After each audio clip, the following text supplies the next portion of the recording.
Сказанието на нощта вече приключваше, когато златокосата малка принцеса се запъти към 5 спретнати кащурки, които бяха кацнали на върха на планината.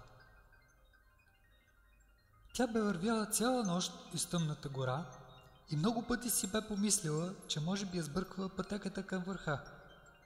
Но звездите над нея й подсказваха съвсем тихичко, посредством своите слаби, далечни светлинки, че пътят, макар и едва осветен, бе проходим.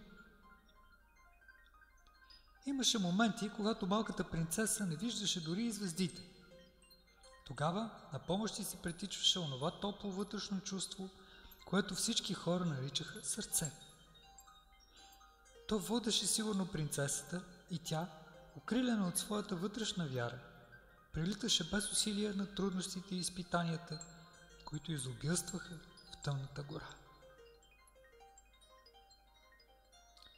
И щом малката красавица съзря 5 къщички, светещи съвсем наблизо, обвити и притихнали в своята тайнственост, тя се спря и затаила дъх започна да се сърцава тези прекрасни творения, изникнали като че ли в един единствен миг пред нейния търсещ дух.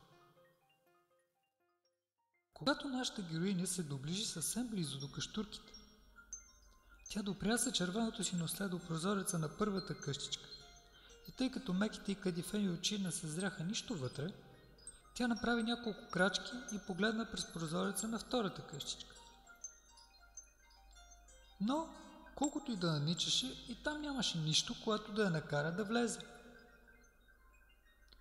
Прелесните изстъпки се спряха пред прозореца на третата къщичка, но и там нямаше нищо и никой. Какво става тук? Нима моят път не е имал смисъл? Нима моето търсене е било в суе? Помисли си нашата принцеса и с отмалели стъпки достигна до прозореца на четвъртата къщичка. Тя също бе празна. Златокосата красавица застана на ръба на бездната.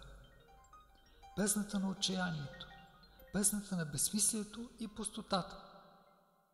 Нима бе напуснала двореца на ухолствата, пълен с толкова неща, за които жадуваха мнозина поданици на кралството, само за да се отзове тук, на самия връх на планината, застанала без сили пред 5 празни, неуютни, смълчани гробници, в които като че ли бе погребано всичко свързано с човешкия дух, с човешката топлина, въображение и творчество.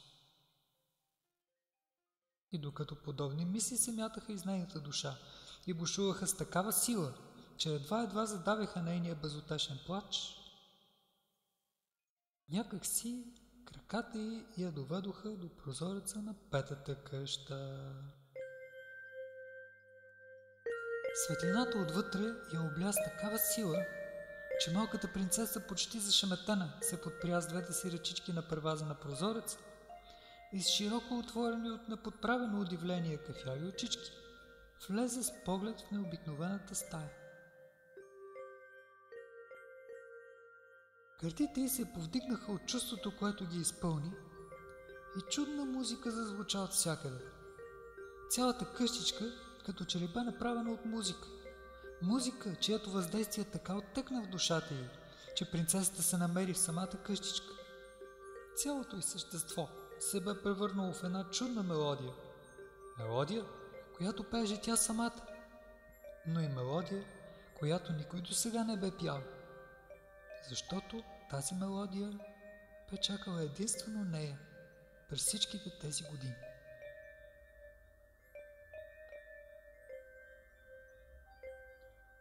О, музиката за мен е най-великата обител и никоя друга не би могла да се сравни с нея! Възкликна малката сладорана, след като изпя до край мелодията си. Изведнъж зад нея се чуха стъпки, тихи и приятни. Тя се обърна и що да види? Пред нея бе застанал един просто облечен мъж, който като че ли бе изпратен от съдбата. Той се усмихваше приятелски, а топлите му тъмни очи сякаш я обливаха с нещо много хубаво, нещо ново и неизпитано от нея до сега. Скъпа ми принцесо, твоят прекрасен глас, твоята красота и твоята доброта ме повикаха от много далеч и ето, аз съм тук, за да те въведа в твоите бъдещи обиталища, къщите, до които ти достигне, благодарение на своята диамантена вяра. Но кажи ми, човече, защо другите къщи са така празни и тъжни? Та как бих могла аз да прибивавам в тях и на всичко отгоре да бъда щастлива? Попита на свой ред принцесата. Нима не каза, скъпа ми принцесо, че музиката стои над всичко за теб? Така как би могла да очакваш, че ще видиш останалите твои обители, след като си ги отдалечила от сърцето си? Приближи се до тях, обикни ги поравно, защото те са еднакво ценни и нужни на хората, така, както и всеки човек е еднакво ценен и нужен на всемира. А къщичките, в които ти за бъдеще ще обитаваш, са направени както от музика, така и от поезия, и от танц, и от рисуване, и дори от занаяти. Истина говориш, вълшебнико. Наистина, аз вече ги виждам. О, колко прекрасни са всички те! Та аз самата скоро ще мога да се превръщам и в поезия, и в танц, и в живописно платно, и в златен съд, утоляващ жаждата. О, скъпи ми вълшебнико, остани при мен и нека живеем заедно в мир, любов и творчество. И нека нашето щастие да няма край. Пожела от все сърце принцесата. Каквото повикало, такова е отговорило. Отвърна с усмивка вълшебникът, който за първи път ставаше вълшебник. Защото малката златокоса принцеса се бе превърнала в истинска красива фея, която, макар и да беше за него ценна колкото всички други хора по света, бе единствената, която го бе направила вълшебник.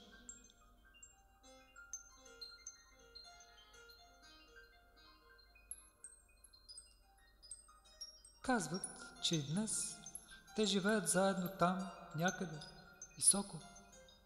Високо, на върха на тяхната планина, щастливи и вечни, по-прекрасни дори от момента на тяхното първо вълшебство. Те двамата, феята и вълшебникът. И ако и ти някога пожелаеш своето вълшебство, потърси своята планина, намери своя път, погледни към върха. Добър ти полет!